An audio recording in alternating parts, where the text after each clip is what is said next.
Olá, pronto, já estamos no ar. Muito bem-vindos a esta sessão. Como podem ver, só estamos dois, era suposto estarmos quatro. Esperamos que estamos com problemas técnicos, mas esperamos que tudo venha a correr da melhor forma. Eu vou só fazer aqui uma pequena apresentação. Eu sou a Maria Kowalski, estou aqui no papel de moderadora deste webinar, integrado no ambiente da candidatura de Leiria à Capital Europeia da Cultura em 2027. Eu agradeço a presença do nosso convidado e futuramente dos nossos convidados que irão aparecer e acredito que será um momento de partilha que se irá inspirar. Para quem se junta a este ciclo agora, faço uma breve contextualização. Dentro dos 26 municípios que integram a Rede Cultura 2027, surgiu um grupo de atores culturais, de pessoas, de projetos, de instituições com um interesse especial pela fotografia. Em encontros prévios de partilha de ideias e de experiências, surgiu também o desenho de um ciclo de webinars, que são estes, que pretendem proporcionar uma reflexão em torno de 4 eixos temáticos, sendo a fotografia sempre o eixo central. Hoje pretende-se refletir sobre o futuro da fotografia na Rede Cultura 2027 e de que forma poderá este tema ser integrado no programa de candidatura à Capital Europeia da Cultura. Depois este resultado será entregue num livro da candidatura no final do ano. No webinar de hoje pretende-se fazer uma análise de tendências, tanto ao nível tecnológico como artístico, iniciativas, projetos fotográficos que poderão sustentar esta candidatura. Ou seja, como é que a fotografia pode ter um papel ativo na candidatura e qual o seu papel cultural e artístico num futuro próximo e num futuro também mais distante, enquanto linguagem e produção artística e cultural no nosso território. Nos 2 webinars anteriores, o primeiro foi sobre as infraestruturas museológicas, os arquivos e a fotografia, e o outro sobre a fotografia enquanto processo de conhecimento de território. Falou-se, entre outras coisas, como é óbvio, mas numa perspectiva de futuro, sobre o potencial a ser explorado do arquivo fotográfico familiar, e sobre o arquivo fotográfico enquanto suporte para a criação noutras áreas artísticas. Falou-se também sobre a questão da educação fotográfica, que se encontra ainda num estado muito superficial, numa perspectiva de literacia visual e no uso das imagens não só como ilustração, mas também como produção e sobre a importância da fotografia enquanto objeto neste contexto. Na questão do território, falou-se do potencial da fotografia enquanto promotor de conhecimento e de diálogo entre os que habitam o espaço, fazendo sentido também, neste caso, uma educação da imagem fotográfica. Falou-se sobre a insustentabilidade de muitos projetos, muitas vezes por falta de vontade política, de financiamento e de uma visão concreta de futuro e do uso do resultado desses projetos, que poderão incluir a documentação de uma situação ou um território, a monitorização de uma situação ou a expressão pessoal ou coletiva, colocando a fotografia enquanto documento de uma experiência. Falou-se da necessidade de integrar instituições educativas, por exemplo, que permitam uma continuação sustentável e a longo prazo dos projetos, integrando também outros grupos sociais e indo para além das alterações que ocorrem dentro de uma atmosfera política. Falou-se da necessidade de envolver realmente as pessoas que habitam o território, mais uma vez assinalando o potencial que a fotografia tem em introduzir o diálogo e a discussão, pelo confronto que pode ser disputado através das visões diferentes de quem habita uma paisagem.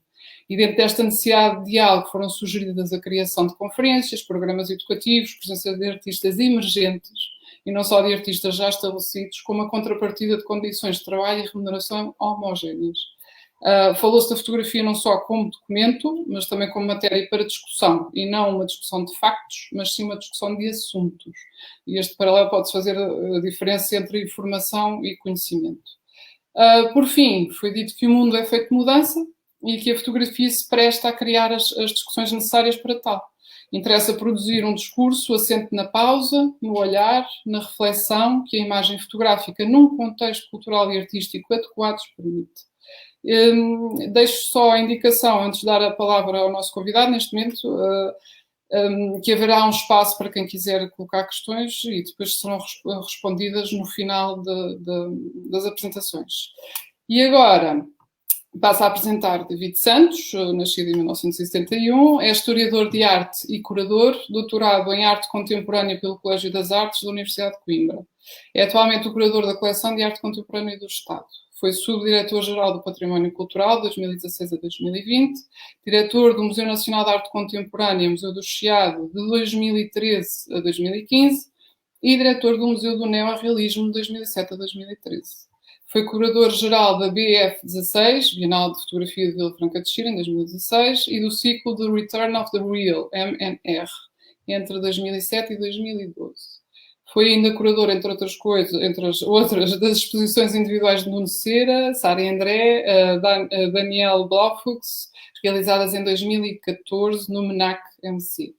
Publicou Marechal Duchamp e o Ready-Made, Une sorte de rendezvous, da Círio Alvim, 2007, a Reinvenção do Real, Curadoria e Arte Contemporânea no Museu do Neorrealismo, Documenta, 2014, e A Palavra Imperfeita, Escritos sobre Artistas Contemporâneos, Documenta, 2018.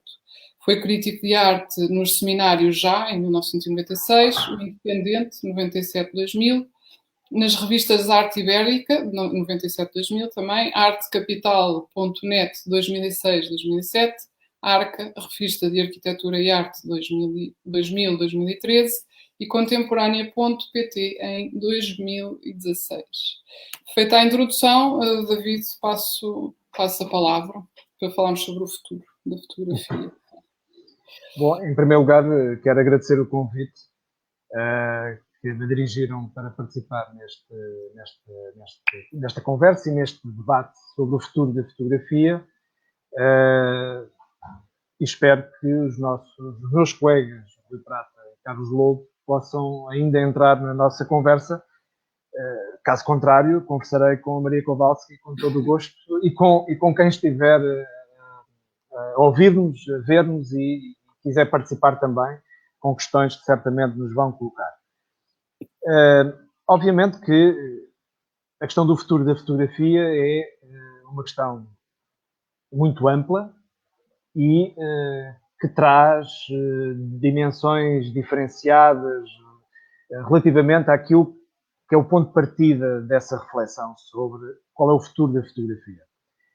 A mim interessa-me começar por uma análise mais abstrata para ir depois à questão da literacia ou da iliteracia visual, mas começar pela constatação daquilo que qualquer pessoa mais familiarizada com a prática da fotografia ou não, que é a constatação do óbvio processo de democratização da fotografia, não apenas desde a sua origem, porque havia um potencial desde os primórdios da fotografia, independentemente do processo químico e mecânico e também financeiro, para se conseguir chegar à prática da fotografia, mas não é por acaso desde o século XIX, desde meados do século XIX, que proliferaram rapidamente nas grandes cidades europeias e norte-americanas também, e não só, mas fazendo referência aqui mais ao nosso eixo de identidade geográfica e cultural, que pulularam rapidamente centenas, milhares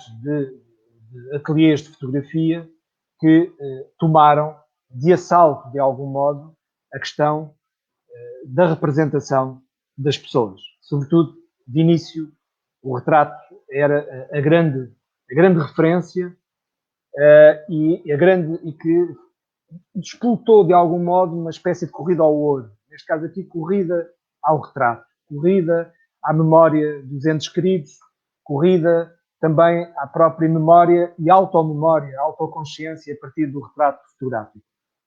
E, portanto, eu acho que o processo de democratização que nós hoje temos tendência a reconhecer com facilidade, a partir do exercício fotográfico que identificamos nas plataformas digitais, nas redes sociais, sendo a mais conhecida, pelo menos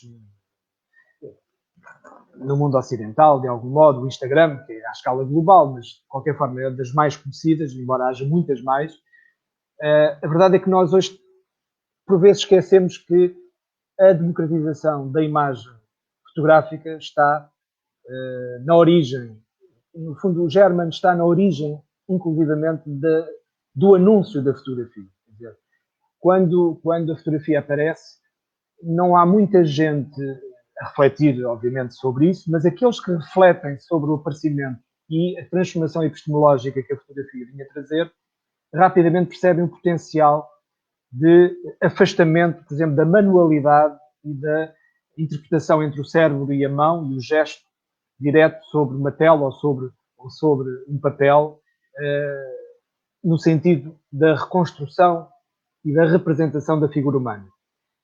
E aí está já o princípio do processo democrático da produção de imagens fidedignas, da representação e do mimetismo da figura humana, da paisagem e tudo o resto, todos os objetos e tudo aquilo que é o real, mas de algum modo o que nós assistimos hoje é a exponenciação de um princípio que estava implícito na descoberta do próprio, quer dizer, da descoberta do próprio meio e das suas potencialidades comunicacionais. Ou seja, não é por acaso, quanto a mim, que a fotografia chega onde já chegou mais rápido de qualquer outro exercício de representação mimética, qualquer dimensão técnica de representação mimética. O seu procedimento, por um lado, a paixão que desencadeou junto dos seres humanos logo desde o século XIX, e também os avanços tecnológicos a que foi assistindo e que foi interiorizando, tanto ao nível do século XIX como todo o século XX e agora também no século XXI, fazem destes 200 anos absolutamente transformadores da relação que os seres humanos têm com a sua representação e com a representação do real. E são transformadores a um nível que não para de nos surpreender, por um lado, e que eu considero que terá um grande futuro sempre. Quando digo sempre, é naquilo que conseguimos alcançar e imaginar relativamente àquilo que é o futuro. Quer dizer, eu e a Maria temos uma ideia de futuro. O futuro será outra coisa que nós não temos ideia. Mas, para nós podemos dizer qualquer coisa sobre o futuro em relação àquilo que conseguimos considerar. E é nessa medida que eu digo que a fotografia terá sempre um grande futuro. Depois há um futuro que eu já não consigo imaginar. E aí eu não posso dizer se vai ter futuro ou não. É outra dimensão de capacidade de fazer a prospecção e a projeção relativamente àquilo que vai ser a fotografia. Se por um lado nós identificamos que há hoje uma espécie de banalização do ato fotográfico, a mim fascina-me essa banalização. E fascina-me no sentido em que todos os processos de democratização são sempre processos de banalização. Mas essa banalização pode ser vista numa perspectiva mais negativa ou numa perspectiva mais positiva. Eu prefiro vê-la na perspectiva mais positiva. Porque da banalização, o que nos obriga, essa banalização obriga-nos, sobretudo, a ter mais capacidade de fazer a triagem e a impulsionar uma cultura de literacia visual para aprofundarmos a relação com o visível e com aquilo que os seres humanos constroem enquanto visível reprodutivo. Em que a fotografia entra, assim como a filmografia, portanto, o filme, a imagem em movimento. Mas não indo tanto para a imagem em movimento e para a imagem estática, que a fotografia preserva, e ao mesmo tempo nós não dispensamos a fotografia quando o cinema, quando a imagem em movimento se impôs como dinâmica de entretenimento, cativando muito mais gente ainda do que a fotografia, mas a verdade é que não abandonámos a fotografia e ela tem estado ao longo do século XX e ao longo do século XXI sempre presente nas nossas vidas, seja no âmbito familiar, no âmbito profissional, no âmbito reflexivo e filosófico. E, no fundo, nós não dispensamos a imagem estática, a imagem que não se mexe. Por alguma razão é porque ela, como há pouco a Maria falou, ela remete-nos também para a necessidade da pausa, para a necessidade do silêncio e para a necessidade também de uma reflexão sobre aquilo que não se mexe. Que é algo que, seja nos dispositivos tecnológicos hoje disponíveis, seja pela televisão, pelo cinema, pela internet, pelas plataformas digitais, a verdade é que nós somos bombardeados por imagens em movimento. Também somos bombardeados por imagens estáticas, é verdade. Mas as imagens estáticas, apesar de tudo, neste contexto, têm tendência para nos chamar um pouco mais a atenção do que as imagens em movimento. Porque as imagens em movimento são elas próprias, no seu processo de afirmação e de comunicação, distrativas e não de apelo à concentração e à contemplação. Enquanto que uma fotografia, seja ela uma fotografia do Instagram, do Facebook, qualquer outra rede social em que as pessoas põem uma fotografia do aniversário de um familiar, o facto de estar apresentada de modo estático remete sempre para uma paragem, para quem se deixa levar por esse apelo à paragem. Enquanto que a distração da imagem em movimento remete sempre de uma imagem para outra. E é este procedimento infinito, quase, de passagem de uma realidade para outra, de uma circunstância para outra, de um movimento para outro, que nos impede a nós de estabilizarmos a nossa concentração e, portanto, impede-nos a nós de estar a dominar a reflexão que podemos fazer sobre e sermos mais dominados por aquilo que se impõe nesse procedimento de imagem em movimento. E, portanto, eu acho que a fotografia, para início de conversa, digamos assim, eu acho que a fotografia tem um grande futuro e a mim não me assusta, nem vejo com um sentido muito crítico que cada vez mais as pessoas se sintam próximas do exercício do fotógrafo. Ou seja, quando digo pessoas, digo aquelas pessoas que descobriram com a naturalidade do desenvolvimento tecnológico, por exemplo, de um telemóvel, de um smartphone, e que, a partir daí, descobriram que, afinal, tinham um gosto pela prática da fotografia. E essa prática da fotografia é, em muitos casos, pouco informada, inicialmente, mas independentemente das lógicas menos informadas desse comportamento, aí está o potencial junto dessa pessoa para um dia desenvolver a sua literacia visual, por um lado, e o seu desenvolvimento e capacidade de se envolver com a fotografia pelo lado técnico e pelo lado cultural da própria cultura da imagem fotográfica. Quer dizer, o facto de haver hoje a possibilidade de tirarmos tecnicamente, de uma forma razoável, quase todos nós podemos tirar fotografias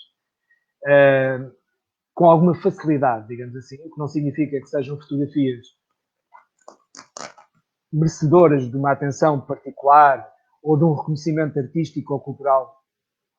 É verdade que a maior parte não serão e contribuem apenas para a massificação da presença de um arquivo gigantesco de imagens que, não tendo materialidade, a maior parte delas, porque sobrevivem e vão circulando apenas em plataformas digitais. Essa democratização tem um potencial tremendo, que é o potencial de levar as pessoas a gostar de fotografia. Mesmo que algumas reconheçam que o seu primeiro exercício, a sua primeira aproximação à técnica da fotografia é uma aproximação entusiástica, por um lado, inocente, por vezes, e outras vezes as pessoas nem sequer descobrem estas duas dimensões. Mas descobrem uma coisa fundamental. É que aquilo que julgavam não ser capazes de fazer está ao seu alcance de fazer. Mesmo que não o façam com uma dimensão extraordinária, com uma profundidade extraordinária, e que o façam num processo ainda de banalização do exercício.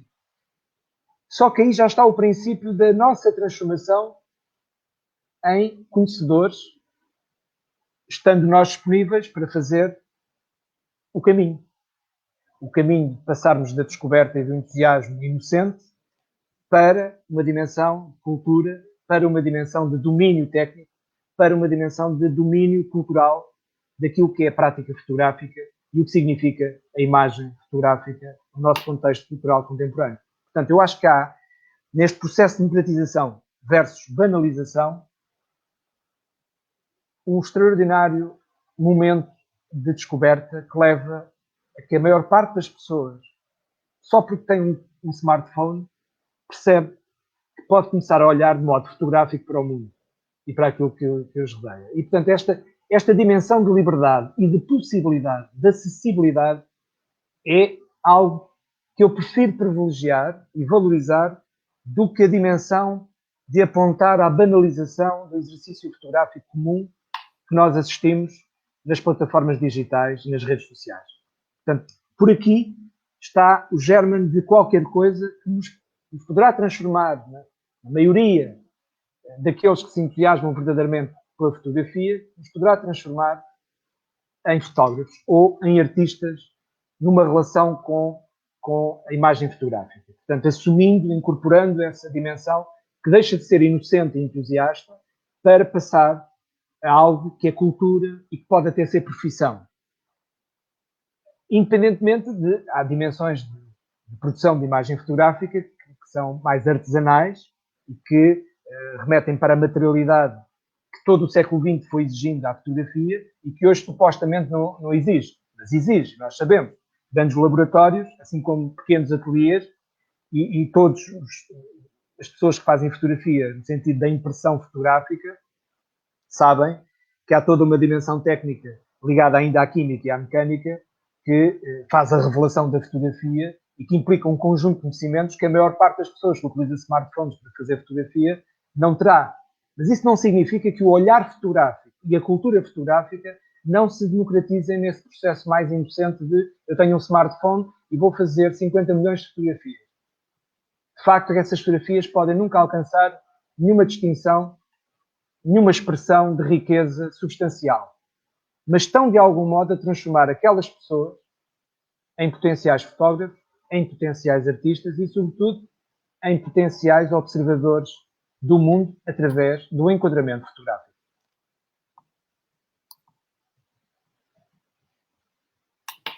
É isso. Eu estava aqui a tirar uma. Bom, acho que vamos conversar, não é? Acho que vai ser uma conversa. O Rui Prata e o Carlos não entraram, entretanto. Ainda não. Eu estava aqui a ver esta questão da literacia visual, que é muito cara também, porque eu acho que é uma.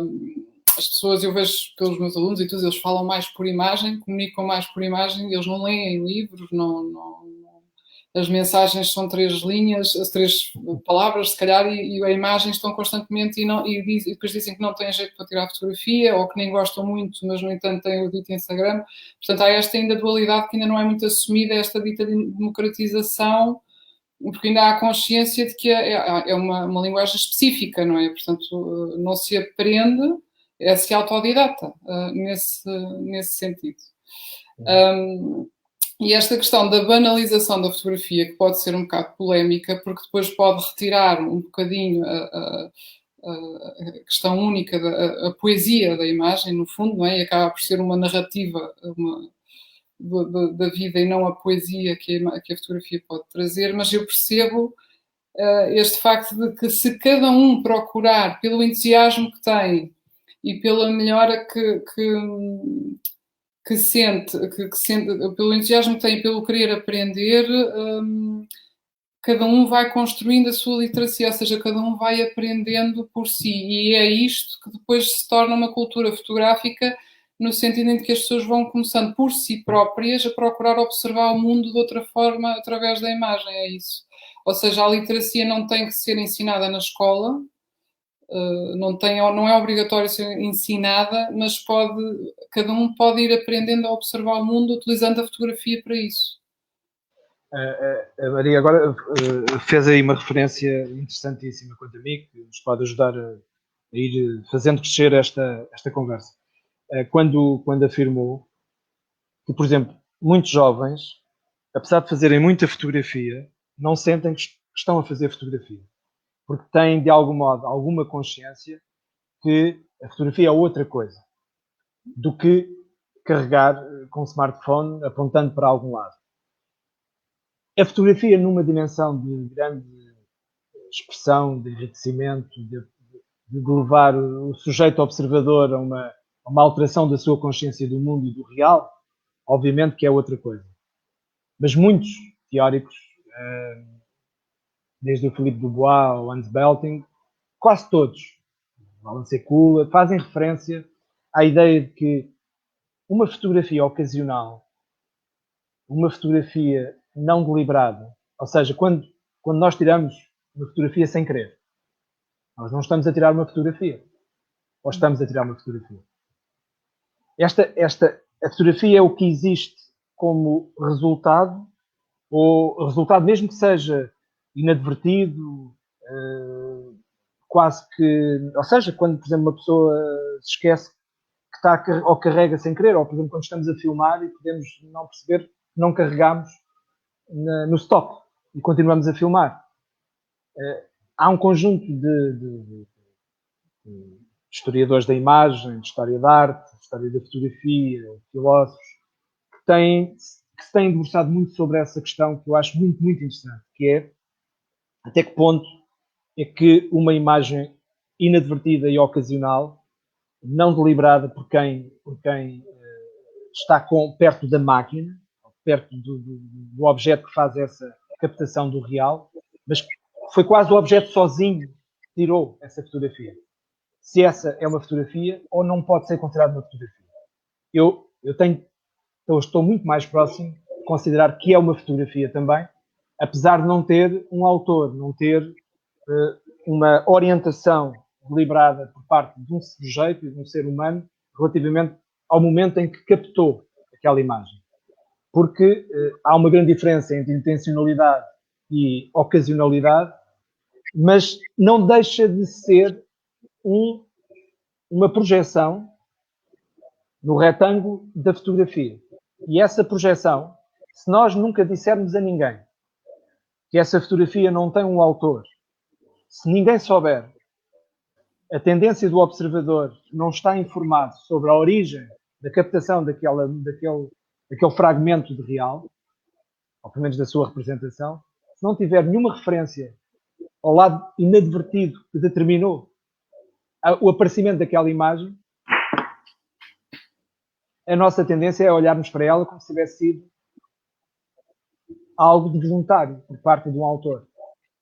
E essa dimensão é muito curiosa, porque isso remete para a questão da literacia ou da iliteracia.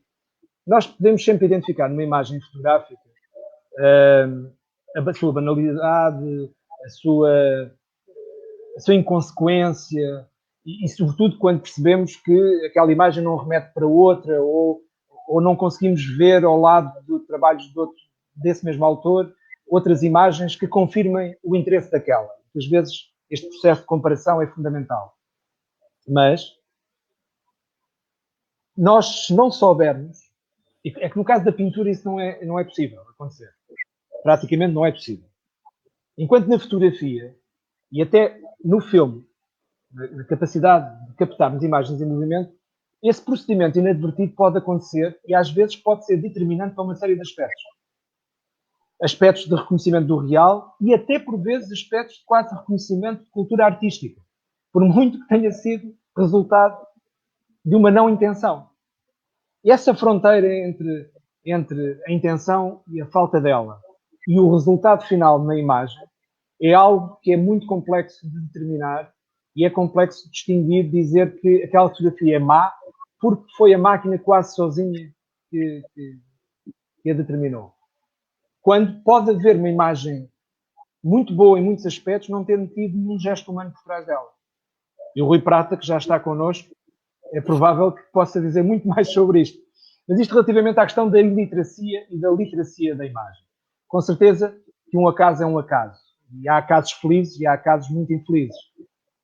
Mas é muito interessante, no caso da fotografia, nós podemos facilmente apresentar quase como um teste de sabor, não é? Como aqueles testes da Coca-Cola e da Pepsi, e uma fotografia que é tirada porque calhou, e uma fotografia que é apresentada com uma intencionalidade muito concreta, por vezes a diferença pode não ser tão detectável quanto isso. Esse é um aspecto muito interessante da própria epistemologia da imagem fotográfica.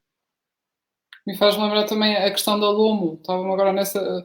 Dos motos da Lumo é precisamente fotografar sem olhar. E é toda uma estética e um movimento que se origina durante isso também. Rui Prata, muito bem-vindo. Ficamos muito contentes por estar aqui. Boa tarde. Houve aqui uns problemas de ordem técnica, mas com a reiniciação do computador já foi superado. Portanto, estou um bocadinho fora, portanto, só entrei agora, vi que o David, quem eu saúdo, lá David, estava a falar sobre questões, o Carlos Lobo também já está, eu entretanto dei um toque sobre questões da literacia e literacia da imagem, não sei exatamente qual era o contexto. Fundo, estamos a falar sobre o futuro da fotografia em termos quer artísticos, quer conceptuais, quer de projetos, pensando também na implementação da fotografia num território e como é que isso poderá ser proveitoso também para o território e para as pessoas que o habitam e qual é o papel da fotografia no meio disto tudo. Portanto, e depois o David acabou por falar também desta questão da literacia e da democratização da imagem fotográfica e da banalização que poderá ser proveitosa precisamente para a construção da literacia. E eu agora vou apresentar o Rui, pode ser o seu currículo, para as pessoas ficarem, com certeza que já muita gente sabe, mas de qualquer forma eu vou apresentar e depois daria a palavra ao Rui, pode ser? Sim, e para falarmos sobre o futuro. Sim.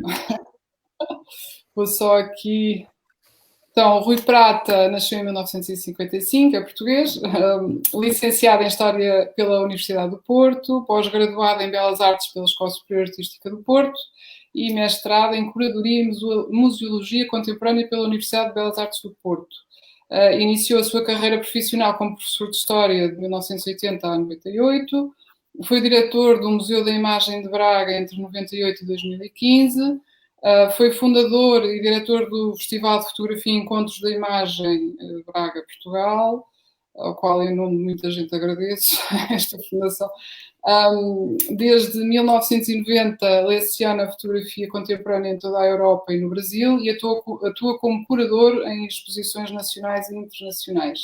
É ainda revisor de portfólio de vários festivais internacionais. E agora daria a palavra ao Rui para falarmos sobre este futuro da fotografia. Pois, eu não sei exatamente, portanto, eu pegaria se calhar um pouco nas últimas palavras do David, que estava, digamos, eu não sei, se calhar não estará totalmente contextualizado, porque não ouvi o que estava por trás, mas efetivamente, quer dizer, a fotografia é um meio de registro e de análise semiótica, semilógica, bastante complexa, não é? Porque quando nós falamos de fotografia, podemos estar a falar de fotografia, digamos, pura e dura comercial, do ponto de vista comercial, não é? Desde a fotografia tipo passe, não é? Que alguns artistas, por exemplo, pegaram, e recordo, por exemplo, os retratos do Thomas Ruff, não é? Quase que são fotografias tipo passe, não é? Portanto, a fotografia comercial de eventos sociais, de casamentos, de batizados, o fotojornalismo, a fotografia de caráter científico e depois a fotografia de caráter artístico. Se nós fôssemos falar aqui, digamos, da complexidade do meio, estaríamos, se calhar, aqui várias semanas a debater questões do ponto de vista teórico e curiosamente, por exemplo, um pensador francês, que é o André Rouillet, ainda recentemente ele falava ou utilizava o termo, digamos, para as imagens de Instagram como imagens de infra-amador, não é?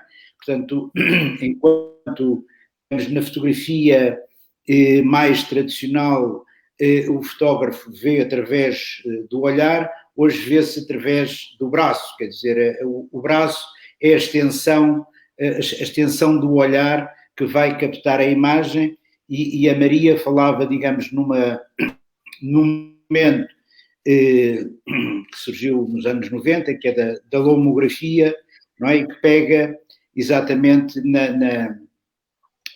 tendo a ligação, digamos, a uma câmara que requer poucos conhecimentos técnicos, isto em fotografia analógica, e que em condições muitas vezes técnicas de pouca luz faz a captação da imagem. Digamos, esse movimento da lomografia também tinha ou criou um estilo muito próprio da apresentação das obras, em mosaicos, fazendo, digamos, construções às vezes geométricas do próprio registro da imagem. Ora bom, eu não sei se, digamos, para o objetivo aqui da Rede de Cultura, se o ponto, digamos, fulcral aqui desta nossa reflexão em torno da imagem fotográfica será, digamos, essencial.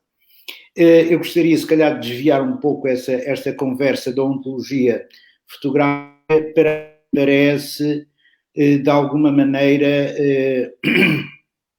interessante pensar quando se pretende desenvolver um projeto num determinado território, neste caso os 27 municípios que pretendem criar esta rede e sugerir aqui, digamos, alguns aspectos que podem, digamos, coabitar entre aquilo que é chamada fotografia de autor, não é? Temos aqui o Carlos Lobo, que é, digamos, um executante dessa linha da fotografia associada a um projeto artístico, na medida, por exemplo, o David falava da possibilidade de haver uma máquina automática que faça a captação de uma imagem.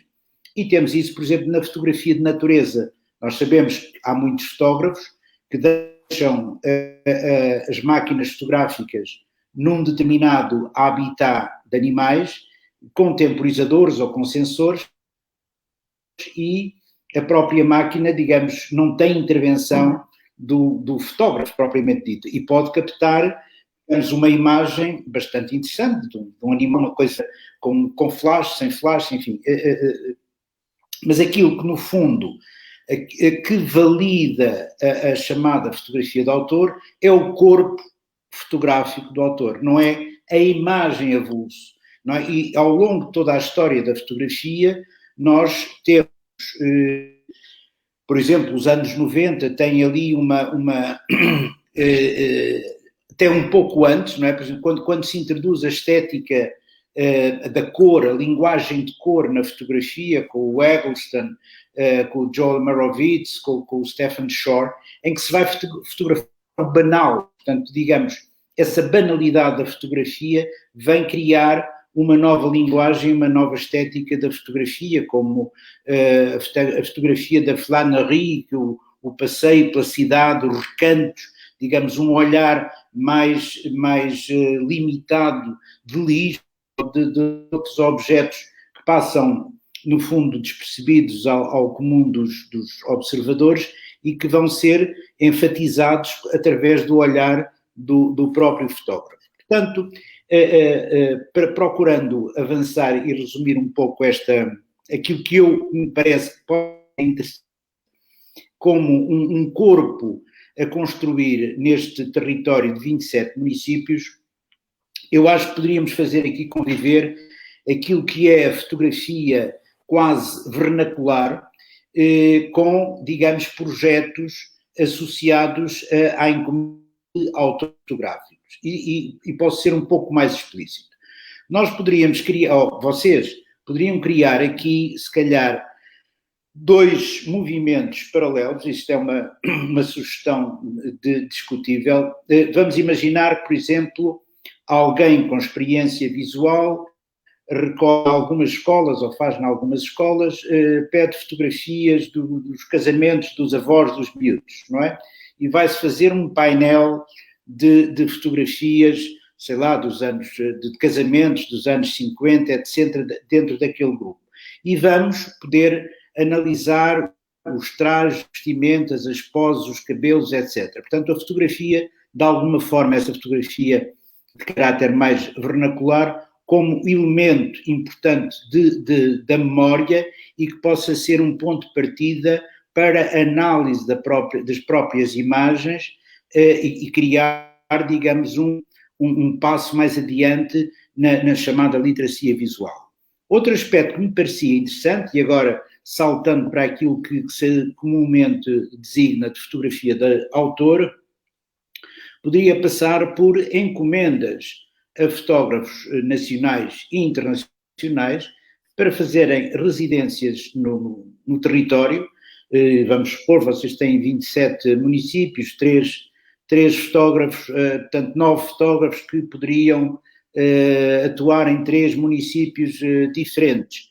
E, a partir daí, irem construir, digamos, uma memória atual e com uma visão contemporânea sobre o território, que poderia ser mais ou menos dirigida, digamos, a costumes locais, a profissões locais, à paisagem, enfim, portanto, a retratos dos políticos. Depois seria importante, talvez, aqui a própria rede, a própria teia dos fotógrafos terem, digamos, determinadas direções, pudessem dar lugar a um corpo de trabalho sobre esse território, imagens essas que poderiam ser e deveriam ser alvo de exposições, mas subjacente a essas exposições, eu considero que é muito importante também associar ações pedagógicas, ou seja,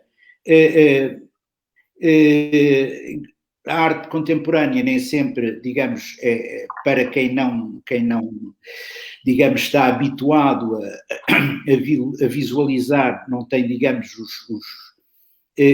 as ferramentas de descodificação das linguagens, e essas imagens, esse material visual, poderia servir para, digamos, aprofundar a tal referida literacia visual, que me parece que é muito importante e para uma maior compreensão daquilo que se passa no território, ao mesmo tempo que se construía uma memória mais ampla, mais e mais sistematizada daquilo que poderia ser o resultado do trabalho.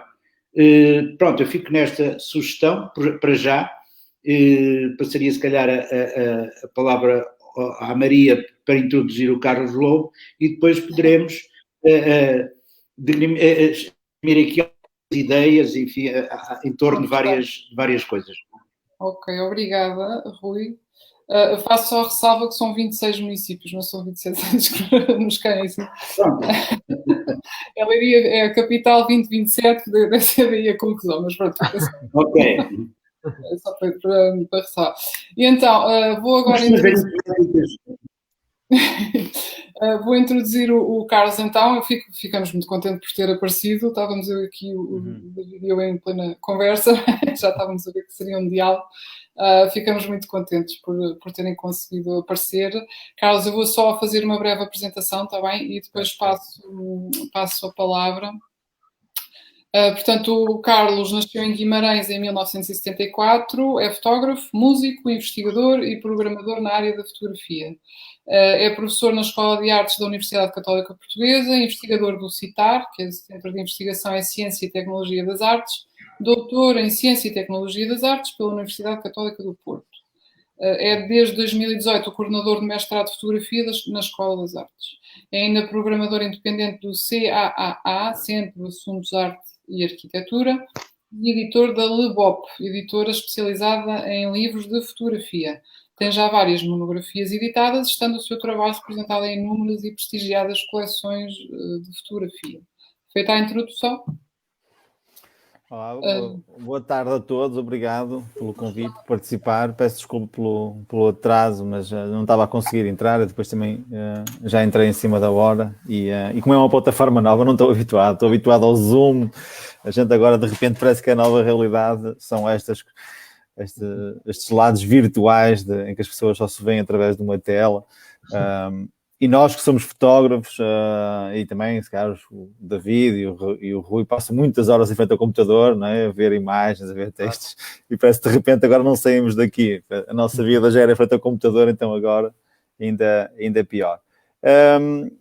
Eu não tenho, eu gostava de realçar só realmente a importância destes apoios para os artistas, ou seja, o facto de haver uma rede cultural, de haver uma série de iniciativas que possam trazer trabalho aos artistas, seja através das encomendas, seja até um trabalho que é mesmo pedido a um fotógrafo sobre um determinado território. São sempre oportunidades, primeiro, dos artistas desenvolverem trabalho, também de conhecerem o território, não é? Há muitos sítios que eu fui, porque fui para fotografar, não fui em viagem, não fui de férias, fui mesmo e passei a conhecê-los através das imagens e tentei que as minhas imagens, de certa forma, reproduzissem algo dos sítios, mas também reproduzissem a minha experiência destes sítios. E estas redes são absolutamente fundamentais. Eu dou como exemplo, eu há pouco tempo fiz um filme para uma entidade que se chama-se Comédias do Minho, que é uma companhia de teatro, que é uma coisa fantástica, eu desconhecia, no norte do país. E a Comédias do Minho é uma associação que nasce em 2003 e é fruto da colaboração de 5 municípios. Ou seja, 5 municípios juntaram-se e disseram: nós precisamos ter uma companhia de teatro, precisamos ter aqui um agente cultural que traga uma dinamização, que traga cultura à nossa região. Ou seja, nós sabemos que Portugal ainda é um país bastante centralizado, né, onde as coisas acontecem nas 2 grandes cidades, Porto de Lisboa. Por isso é que estas iniciativas são todas importantes, porque permite abranger outros municípios e levar oportunidades a outros cidadãos do país, não é? Porque nem toda a gente vive em Lisboa, nem toda a gente vive no Porto. E esta associação, estes 5 municípios, que são Melgaço, Monção, Paredes de Coura, Valença e Vila Nova de Cerveira, decidiram criar uma companhia que não pertence a uma região, pertence às 5 regiões. Ou seja, a partir do orçamento, do bolo que existe no município para a cultura, financiam esta companhia. E esta companhia tem a obrigação, primeiro, de trabalhar com os habitantes locais dos 5 municípios e de levar o espetáculo a cada um desses municípios. Okay? Eu achei isto uma coisa fantástica. Tipo, há 5 municípios, muitos deles de partidos políticos diferentes, mas que perceberam, pá, vamos pôr as nossas diferenças políticas de lado e vamos criar aqui uma rede cultural que vai dinamizar esta região. E depois essa companhia leva os espetáculos ao resto do país, vão a Lisboa, já apresentaram no CCB, no Porto, em teatros nacionais. Ou seja, é uma estrutura que está num sítio onde supostamente não devia estar, mas que devia passar a ser normalidade. Ou seja, devia ser o normal, devia ser haver a oportunidade de outras regiões poderem produzir cultura, levar a cultura às suas cidades. E eu acredito muito que as cidades que têm cultura têm cidadãos mais bem formados, têm cidadãos mais conscientes de várias coisas, seja a importância da arte, a importância do convívio, a importância da cultura, a importância de contactar com a literatura, com a poesia, com a música. Tudo isto são ações de formação que trazem um retorno muito grande, penso eu, a todos. Né? E acho que era importante que, de certa forma, os governos centrais, né, o nosso governo central, pensasse: ok, em Lisboa temos isto, no Porto temos isto, e agora distribuir um bocado para o resto do país. E nesse sentido todos beneficiam, porque até os próprios artistas de outras regiões acabam por também beneficiar, porque podem colaborar, podem participar em projetos e podem também ter a oportunidade de apresentar trabalhos. É nesse sentido que eu acho que todas estas iniciativas de ligação entre diferentes regiões e que sejam fora dos centros do poder são de louvar, e eu, no que puder ajudar, cá estou. Ok, então, obrigada. Faço então aqui um breve resumo. Portanto, neste caso, o que me disse, Carlos, eu acho que tem um bocado a ver com a parte do participativo também, de envolver as comunidades, as pessoas. Portanto, é uma fotografia participativa, são projetos colaborativos e participativos e não hierárquicos também, que eu acho que é fundamental.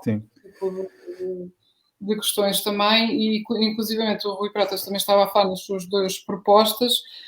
O arquivo familiar acaba por ser também uma parte participativa da fotografia, da inclusão da fotografia da memória e das vivências, e da fotografia pode ser também uma expressão coletiva, individual, e nesse sentido são as pessoas que participam no território e ativamente, através do uso da imagem, não é? Eu acho que podemos um bocado... E depois a literacia visual vem um bocado daí também, porque é esta construção da visão do mundo, local, regional ou não é? Que pode ser mais expandido ou não, mas depois as pessoas vão aprendendo a ler e a construir a imagem e a falar pela imagem, a comunicar.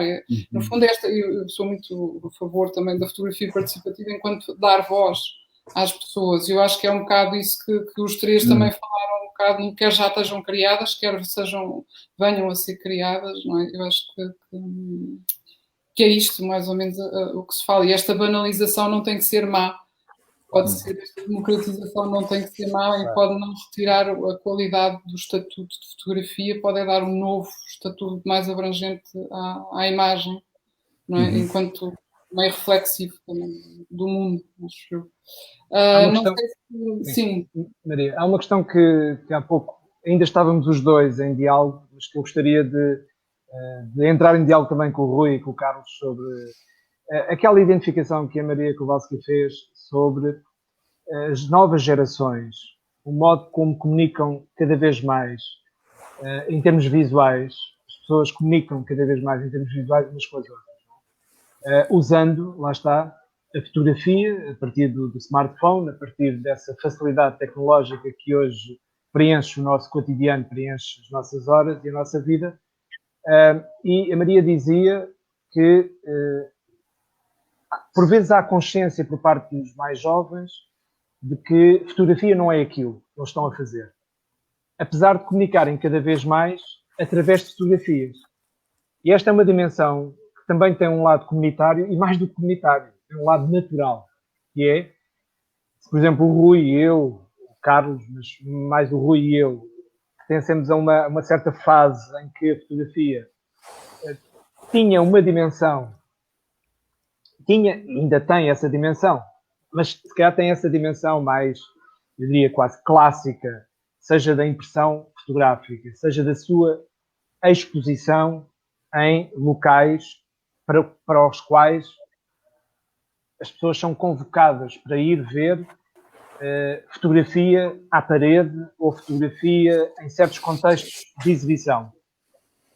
Se esse é um mundo, esse mundo que a Maria estava a identificar nos jovens, por vezes que têm, muitas vezes nossos alunos, não é, que têm esse tipo de observação, que é, sim, o Instagram é uma coisa e tal, e nós e no WhatsApp também comunicamos uma vez por escrito, outras vezes comunicamos muito, tirando fotografias e enviando. No fundo, essa outra linguagem que está a ser construída, que está a ser desenvolvida pelas novas gerações, é algo que também é a expressão da democraticidade da imagem fotográfica. Mesmo que ela não seja identificada como fotografia, enquanto fotografia, como o Rui, eu, ou o Carlos e a Maria estamos a querer identificar e definir. A definir no sentido de estarmos aqui a conversar em torno da fotografia, para projetos fotográficos, mas eu fixei muito nessa expressão e nessa observação desses seus alunos que diziam, sim, nós comunicamos por imagens, mas isto não é fotografia. Essa questão é algo que eu gostaria também de dialogar com o Rui e com o Carlos sobre a relação das novas gerações com a capacidade e o facilitismo que há hoje, mas também é um potencial tremendo, de comunicarmos por imagens como quem respira. Oh, Rui, não sei se queres falar. Não, evidentemente que, digamos, a imagem fotográfica atingiu um grau de democraticidade nunca antes experimentado, não é? Um miúdo de 5 anos com um smartphone faz uma fotografia sua ou dos avós e digamos, eu não ouvi o que a Maria tinha dito sobre o facto deles considerarem, digamos, que é a grande parte das imagens que habitam o Instagram e outras redes de os Facebooks e outras plataformas, tanto fazerem a distinção daquilo que é uma imagem fotográfica, digamos, despretensiosa, não é? E aquilo que possa ser, as pessoas normalmente chamam fotografia artística. O que acho que é importante educar, isto leva a várias questões, não é?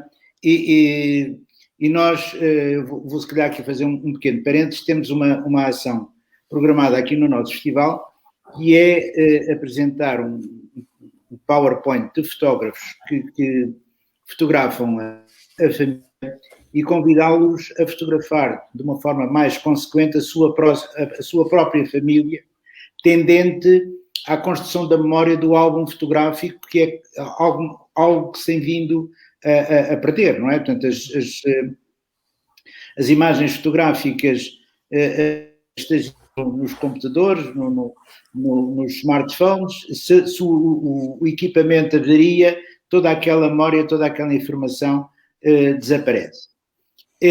Mas, efetivamente, há, hoje em dia, digamos, essa outra imagem, não é? As imagens do Instagram, mas também há fotógrafos, não é? E fotógrafos conceituados, podemos falar, por exemplo, o Alex Soto, tem um Instagram, não é? Portanto, e onde é que, digamos, qual é a fronteira não é? Entre aquilo que possa ser e aquilo que é o produto artístico, ou que pretende dar, digamos, procura criar um corpo de trabalho.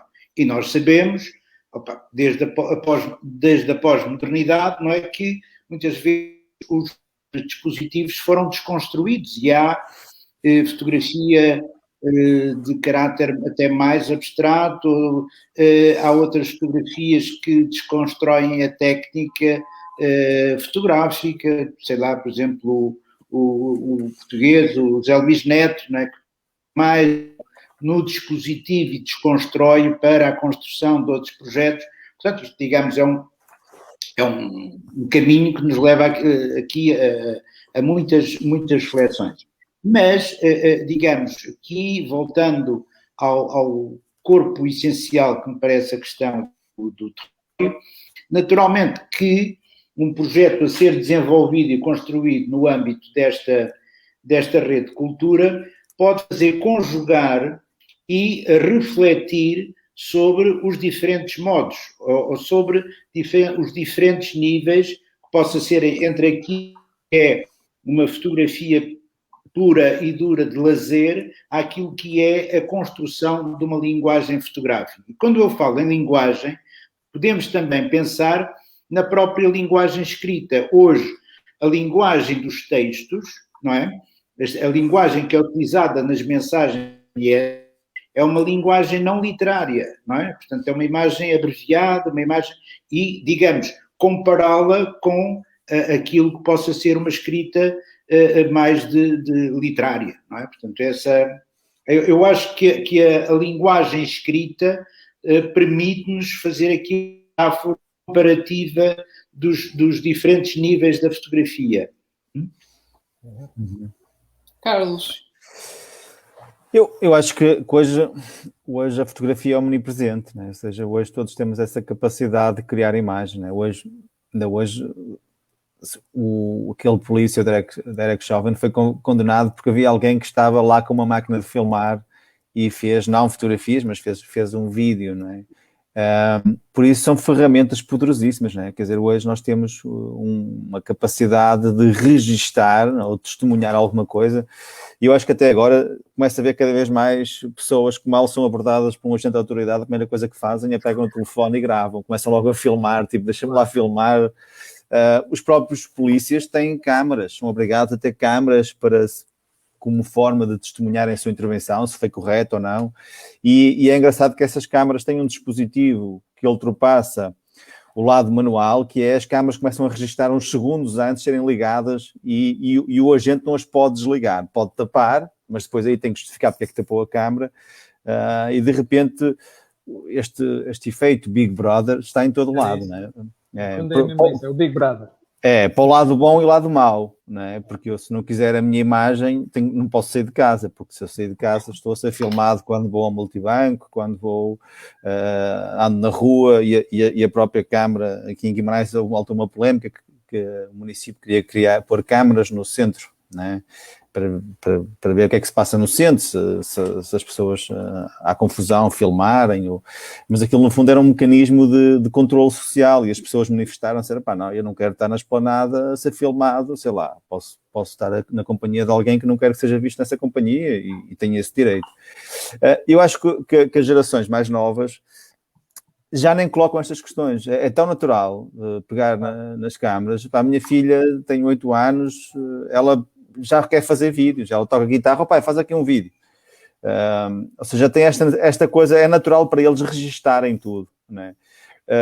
Se isto é uma banalização da imagem, eu não acredito muito nessa questão da banalização, não é? Eu acho que às vezes é preciso dar um sentido às imagens, e aí é que existe uma dificuldade, o que é que se faz com as imagens, não é? Eu tenho alunos que fazem muitas imagens e depois ficam perdidos no oceano de imagens que fizeram, porque depois não conseguem filtrar, não conseguem selecionar, não é? E isso depois cabe realmente esta sensibilidade que os museus, que as escolas, que os espetáculos vão dotando as pessoas de perceber, agora mecanismos de trabalhar as imagens, não é? Agora que que a imagem é omnipresente, é impossível, não é? Só se formos para um sítio onde à entrada nos tiram os telemóveis. E há sítios agora onde por acaso fazem isto, não é? Há sítios onde as pessoas à entrada têm que deixar os telemóveis precisamente para não registarem imagens. E a imagem mais incrível que eu vi na minha vida, não consegui fazê-la porque foi na Coreia do Norte e fui ao mausoléu onde está o fundador da pátria e foi a coisa mais incrível que eu vi, mas só vi com os meus olhos. Carlos, e a frustração... Carlos, desculpa interromper, mas tu fizeste a fotografia. Ela só não tem materialidade nem tecnologia, mas ela está feita na tua cabeça. Por isso é que estás a falar dela, não é? Sim, ela está feita. Ela ficou... Eu sei, eu quando falo com ela, descrevo-a por palavras, não é? Mas é o que se fazia antigamente, não é? A gente dizia, isto é uma coisa no Egito, que são umas pirâmides, não havia imagem, não é? Depois poder fazer um desenho, passa mais ou menos assim... Mas quando estamos perante a coisa, a grandiosidade daquilo é difícil de explicar por palavras, é uma coisa que tem que ser vivida. A fotografia é um substituto, entre aspas, fácil dessa experiência, mas nunca é a experiência, não é? Eu posso ver fotografias da minha mãe, não é? Que me ajudam, por exemplo, a reforçar a memória dela, mas trocava isto tudo para poder vê-la à minha frente e estar com ela, não é? As imagens são uma espécie de lembrança, um bocado como o Roland Barthes, do que eu perdi, não é? Mas ao mesmo tempo ainda bem que as tenho, porque a memória vai-nos atraiçoando, não é? E eu acho que a fotografia nunca perdeu esse poder, não é? Esse poder de nos fascinar e de poder de deixar um legado, não é? Visual, a não ser que sejam destruídos. Eu digo sempre aos meus alunos que eles são os privilegiados por poderem fazer imagens. E eles não percebem muito bem porquê. Né? E eu digo, isto há uns anos não era possível, vocês não conseguiam fazer imagens, não tinham meios, ou pintavam muito bem, ou então não tinham meios de registar visualmente o que fazem. Né? E eu recordo-me sempre de um filme em que há uma frase que me ficou para sempre na memória. Era uma família muito pobre. Vê se o filme passa-se no Chile ou no Equador. E a certa altura eles vão ao hospital e estão à espera de ser atendidos e há um diálogo que é feito. Então alguém diz assim, eles eram tão pobres, que a única imagem que tinham do filho era um raio-x. Isto ficou-me para sempre assim, tipo, uou! Né? Seres tão pobre, que nunca tiveste o direito ou acesso à imagem. Então, só quando foste ao hospital fazer um raio-x é que tens... esta é a minha imagem. Né? Isto é poderosíssimo. Né? E eu acho que é importante também não banalizarmos este poder da imagem e o poder de criar imagens. Né? E o caso que aconteceu nos Estados Unidos é mesmo esse, o poder da imagem. Né? O poder de testemunhar e tipo, olha, está aqui. Agora, aliás, o argumento final foi não acreditem no que ouviram, acreditem no que viram. E o júri viu durante 9 minutos e tal, não é? E perante isso aquilo era impossível negar o que ali estava, não é? São 9 minutos de prova. E isso é poderosíssimo. Essa questão faz-me lembrar também a questão do dispositivo panótipo do Foucault, não é? Que estamos sempre a ser vigiados. Sem saber, não é? Ou temos... Sem saber, mas agora já sabemos. Ou ficamos com a ideia que somos vigiados. Há câmaras, existe a possibilidade de comprarmos câmaras falsas. Podemos pôr na nossa casa uma câmara falsa que não está ligada a nada, mas o ladrão vê a câmara e tipo, isto pode estar ligado, eu não sei, não é? O princípio é o mesmo, não é? É a questão de criar a ilusão que tu estás a ser vigiado. E então há um controle social, há um controle de, isto pode-me estar a filmar, não é? E aí pode ser um mecanismo de prevenção, que era esse mecanismo, não é? Era a prisão, que supostamente os presos sentiam sempre que estavam a ser vigiados, não é? Mas não era preciso estar lá um preso, era só criar neles a ideia de, está sempre aqui alguém que vos vigia e tem uma visão 360, não tem onde se esconder, não é? Ou seja, é o poder de estarmos a ser observados, lá está. E eu acho que hoje em dia é banalizado também essa observação. É altamente banalizado. Não só a captação, como o facto de sermos captados também é muito mais banalizado. Sim. Mas provavelmente entre os mais jovens essa indistinção convive com naturalidade. Ou seja, sim. Hoje os mais novos, quando eu digo mais novos estou a falar, lá está, eu também tenho 2 miúdos com 12 e uma miúda com 15, portanto, falando dessa geração que tem entre os 10 e os 25, digamos assim, entre crianças e adolescentes, ou jovens adultos, já todos têm essa experiência de terem crescido com, seja a totalidade dos ecrãs, seja a omnipresença da imagem e a omnipresença da vigilância. E isso transforma a percepção dos seres humanos. Transforma, tal como para nós, ou pelo menos para a minha geração, a televisão teve um efeito extraordinário de descoberta e de comunicação com o mundo e de reconhecimento do mundo. E eu lembro-me da minha avó, que morreu no princípio dos anos 80, mas lembro quando eu era muito miúdo, a minha avó dizia: como é que consegues ver televisão? Eu só consigo ouvir rádio. Portanto, há toda uma transformação de percepção do mundo que tem a ver, ou que está colada, muitas vezes, a transformações tecnológicas que, de facto, obrigam as gerações a terem um meio tecnológico privilegiado, muitas vezes sem as pessoas terem nenhum privilégio financeiro, social em especial, mas que faz parte de uma transformação de época. E nós hoje teremos muita dificuldade em compreender, não é uma questão de dificuldade, mas às vezes esquecemos, não é uma questão de termos dificuldade, mas esquecemos que os miúdos têm uma relação com o estarem a ser vigiados que lhes impossibilita, quase que inviabiliza o reconhecimento de que estão a ser vigiados. Porquê? Porque eles fazem isso em relação uns aos outros, de algum modo, porque cresceram com instrumentos tecnológicos que permitem essa vigilância constante e, portanto, a sua relação com o real é já absolutamente determinada pela ideia de que eu não tenho onde me esconder, eu não tenho nenhuma hipótese de fazer qualquer coisa que não seja vista. Isso transforma completamente a nossa percepção do real e a nossa relação, inclusivamente, com as gerações mais novas, quando nós tivemos por outros caminhos, viemos de outras coisas. E mesmo a validação das experiências, não é? É quase que se não registaste o que viste, parece que não experienciaste, não é? Eu já estive em concertos em que as pessoas veem um concerto através do telemóvel e eu olho para o lado e pergunto: mas porquê é que estás a filmar quando podes estar a ver? Então eles estão a ver o concerto, que é para ver depois no futuro, não é?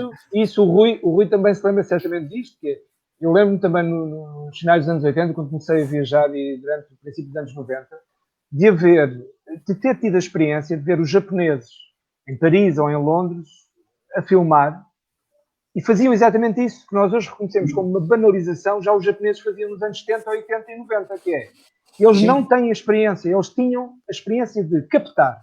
Chegavam a casa e iam ver, não é? Lembras-te disso? Era uma coisa que impressionava os europeus. Mas também a própria instantaneidade da imagem, há episódios, digamos, históricos, de uma forma como o Carlos falou hoje, portanto, da questão do telemóvel ter filmado o George Floyd, não é? Mas nós também, já anteriormente, tivemos em direto a guerra do Kuwait na televisão, os aviões contra as Torres Gêmeas, não é? Em tempo real, não é? Portanto, o segundo avião, não é? que cruza uma das Torres Gêmeas vê-se em tempo real. Portanto, quer dizer, a capacidade, o poder da imagem. Nós hoje vivemos, o David diz que, quer dizer, há estas gerações mais jovens, efetivamente, quer dizer, aquilo já faz parte do inconsciente deles, quer dizer, já entrou, eles já cresceram e já entraram, portanto, têm uma relação afetiva diferente e psicológica diferente da nossa geração relativamente à utilização das imagens. Para eles é banal e é consentâneo que se façam imagens daqui e dali, não é? Portanto, enquanto outras gerações e, digamos, a fotografia do espaço público é muitas vezes complexa. Então eu agora gostaria, porque nós entretanto estamos a chegar ao fim desta, eu por mim ficava aqui a conversar, mas pronto, temos tempo limitado, sempre que nós estamos a falar do futuro e estamos a falar de uma coisa muito concreta que é a candidatura à Capital Europeia da Cultura, e neste sentido eu acho que faz sentido é perceber como é que nós podemos, como é que as pessoas podem sair beneficiadas, não é? Que este tipo de iniciativas é para beneficiar as pessoas que habitam, neste caso são 26 municípios. Como é que a fotografia pode ter um papel de importância para o bem-estar e para o desenvolvimento coletivo de uma região? Como é que nós podemos utilizar a fotografia nesse sentido? Eu acho que existem vários mecanismos. Eu acho que um dos benefícios é, por exemplo, o facto de podermos ser confrontados com a representação da nossa realidade através do olhar dos outros, não é? Ou seja, por exemplo, cá em Guimarães, na capital da cultura, em 2012, foram convidados fotógrafos estrangeiros para olharem para o território. E é engraçado como eles percorreram o território e encontraram imagens que a nós, se calhar, de tanto conhecemos esse território, quase que nos passavam despercebidas, não é? E então, de repente, há uma espécie de um recentrar, tipo, olha, mas tu tens isto, que é muito engraçado, não é? E desde o Engstrom ao Guido Guidi, todos eles tiveram abordagens que nos permitiram, a nós também, cidadãos de Guimarães, revisitar o nosso território. E isto é interessante, não é? É quase uma espécie de despertar de consciência para aquilo que nós temos e que muitas vezes nos passa ao lado. Isto pode ser um legado importante, mas pode haver também iniciativas de dar a possibilidade às pessoas desses territórios, também elas de construírem a sua representação desses territórios, não é? Ou seja, invocar também a participação do fotógrafo, entre aspas, amador, e trazer sobre as suas imagens também essa reflexão sobre o que é o seu território, ou até mesmo diferentes territórios e as imagens desses diferentes territórios entrarem em diálogo. São sempre formas de construir um legado visual que é importante, eu penso, para qualquer cidade, não é? Ou seja, as cidades que não têm memória visual são cidades que perdem muito, não é? Porque depois vamos aos arquivos e como é que isto era? Não há imagens, não é? E onde é que estão essas imagens? Muitas delas são fotografias amadoras, não é? Carlos, exatamente foi nesse sentido que eu fiz, quando iniciei a minha intervenção, falar exatamente dessa possibilidade de se convidarem artistas a fazerem residências e construírem, digamos, através do seu olhar fotográfico, memórias do território, que podem, como eu também referi, conviver com outras coisas existentes e com outras ações, em que eu penso que um dos aspectos importantes, digamos, que a democraticidade da fotografia permite é avançar e ser, digamos, uma ferramenta de trabalho para se criar literacia visual e depois avançar em alguns patamares, digamos, que possam ser mais complexos. Por exemplo, quando nós falamos, vamos supor, por exemplo, de um determinado autor, falta-me agora o nome, tem pintura, por exemplo, são duas cores, falha-me agora não é o... Opa, aquele tipo abstracionista, pintor, que tem vermelho... Gerard Richter. Não é o Richter, não, é o... pronto, falha-me agora o nome. Mas imagina que tem um quadro vermelho e azul, não é? Duas linhas, não é? Dois quadrados. Pronto. Jonathan George, a dupla? Não, é o Jonathan George, não? Não, é Rothko. Eu tinha que dizer Rothko, é? O Rothko. O Rothko. O Rothko, não é? Não é?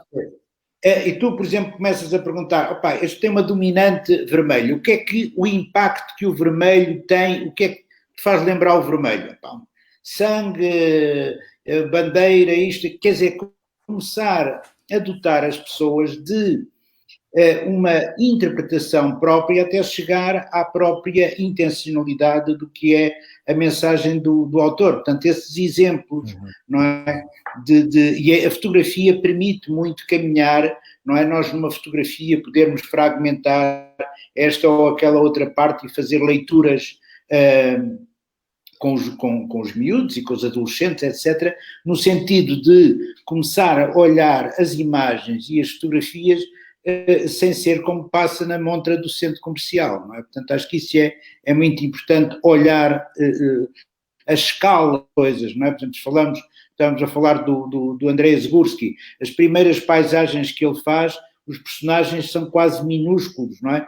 Nas suas paisagens. Portanto, e a noção de escala também, o Carlos falava no monumento ao fundador, mas, claro, a escala, não é? Da coisa é totalmente diferente da experiência ao vivo, mas a fotografia pode trazer alguns aspectos importantes e a questão da escala numa exposição, de que quando o fotógrafo, digamos, decide se aquela fotografia vai ser apresentada em formato pequeno para ter, digamos, um grau de maior proximidade visual com o observador ou se numa escala maior, isso é muito importante, não é? Sim. Claro. David, Sim, parece-me que uma das iniciativas, confirmando um pouco aquilo que o Carlos e o Rui já adiantaram, mas talvez com uma nuance aqui, quer dizer, por um lado, eu acho que é uma oportunidade das cidades, ou da cidade que vier a ter o programa da Capital Europeia da Cultura, poder fazer um levantamento também massificado, lá está, da visualização e do real que é desse ano ou dessa fase da sua vida. E que pode ser, seja por residências artísticas, como o Rui estava a sugerir, ou um pouco mais como o Carlos estava a falar, de fazer a auscultação e fazer o mapeamento visual, que hoje podemos dizer, bom, mas a Google faz isso e há muitas formas de...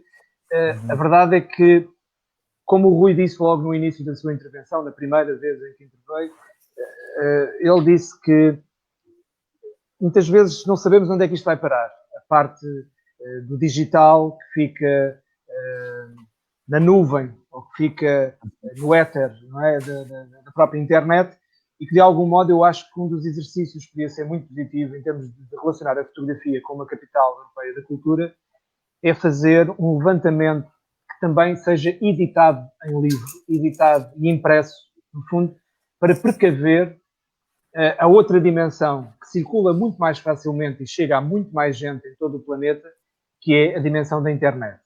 Portanto, hoje em dia, eu acho que é fundamental a plataforma digital atuar e deixar, por exemplo, essa produção fotográfica existir à escala do planeta e que vai fazer memória, porque daqui a 50 ou daqui a 100 anos vai ser uma memória de uma época concreta dessa cidade, mas também, por via das dúvidas sobre aquilo que vai ser o futuro daquilo que está na nuvem, ninguém sabe exatamente se vai permanecer durante muito tempo ou não. Há perspectivas de que sim, mas ninguém tem a certeza sobre isso, tal como também nunca se tem a certeza quando se faz uma edição impressa que ela não fique toda queimada num acidente na própria gráfica onde foi produzida. Quer dizer, há uma série de situações que nós não conseguimos nunca controlar o futuro da imagem. Mas podemos criar várias alternativas em vários suportes para que, acontecendo qualquer coisa com um dos suportes, não se perca completamente o projeto. E, portanto, eu via um projeto de massificação, de captação do real a partir da imagem fotográfica, recorrendo a artistas ou não, e fazer a impressão em álbuns que promovessem o reconhecimento atual dos nossos concidadãos que hoje vivem nesse território ou que visitam esse território, mas sobretudo preparando a memória futura que a fotografia se associa desde que foi inventada, que é a criação de memória, ou pelo menos a capacidade de nos fazer estar perto de uma imagem sobre o passado, que aparentemente é mais fidedigna, embora essa seja outra conversa para outro debate que já não será aqui, neste momento, trabalhada. Eu gostava só de deixar só um exemplo, um dos maiores levantamentos do território nacional que eu conheço, e não sei se alguém terá feito tanto como este fotógrafo, é o Duarte Belo. O Duarte Belo há anos tem que fazer um levantamento fotográfico do território nacional, que é um trabalho que uma altura até, uma vez a conversar com o investigador, dizia o Duarte Belo devia ser pago pelo governo português por fazer isto. Ele devia receber uma bolsa mensal, tipo, você só devia fazer isto na sua vida, porque o património que ele está a construir, visual, com milhares de quilómetros percorridos a pé com máquina fotográfica, é fundamental. Por isso, todas estas iniciativas que permitam trabalhar o território, dar a conhecer o território, mas também, acima de tudo, catalogar o território, são todas de louvar, porque o território está em constante mutação, não é? Há edifícios que são destruídos, há ruas que são mudadas, e se não houver um património visual, aquilo fica na memória das pessoas que viveram naquele espaço e depois perde-se, não é? E o que o Duarte Belo está a fazer é uma coisa... não tem preço. O território e a sociedade. Eu digo, ele devia ser um funcionário do Estado. Que habitam o território, não é? É o território e a sociedade. Lojas, Sim. Eu acho, sim, é muito Oh, Rui, interessante. ouvi-te muito mal, desculpa. E a sociedade, eu Estou tudo estava a dizer que nem interrompido. as pessoas, não é, Rui? Sim, sim, portanto, para além do território, não é, das mutações que a paisagem vai sofrendo, quer a paisagem natural, quer a paisagem construída, a própria sociedade também se vai alterando. Lojas tradicionais que vão desaparecendo, hábitos e rituais locais, enfim, quer dizer, a sociedade, no fundo. Não é? Isso é quase um trabalho etnográfico Portanto, também. Não é? Só, o sim, Carlos é uma foi. certa lógico, etc. Não é? Eu tenho um bocado de antropologia atual. A minha única questão depois também será a curadoria disto tudo, ou seja, num projeto há sempre aquela, quem faz a curadoria, como é que é feita, em que repartições é que a fotografia é posta, se é tudo no mesmo nível, se são sectarizadas, não é? Os amadores, os autores, e porque é que um é profissional e o outro não é, ou porque é que um é artista e o outro é só documento, ou... Pronto, eu acho que esta questão da curadoria também poderá ser importante, importante e não é Sim, muito mas fácil. isso é a solução depois a partir do momento em que, quer dizer, é como de quase, digamos, um santo ou um objeto de arte sacra foi feita por um artesão qualquer, quando é levada para o espaço museológico, ganha uma nova aura, não é? Mas isso, portanto, é um papel do curador, como pode construir o discurso expositivo, não é? É isso mesmo. Nós vamos ter que acabar, infelizmente, tenho pena. Não sei se querem deixar alguma. Há aqui as pessoas, se quem quiser do público pode participar, pode comentar. Temos aqui alguns comentários, mas nós temos vindo a responder também, portanto. Não há assim uma questão concreta. Não sei se querem deixar assim uma nota final, se está tudo bem assim. Eu gostava de reforçar a importância destes projetos e a importância de criar cultura, criar redes e acima de tudo, dinamizar as regiões. Eu tenho sempre muito este discurso, mas que não seja Lisboa e Porto. Sim, com certeza.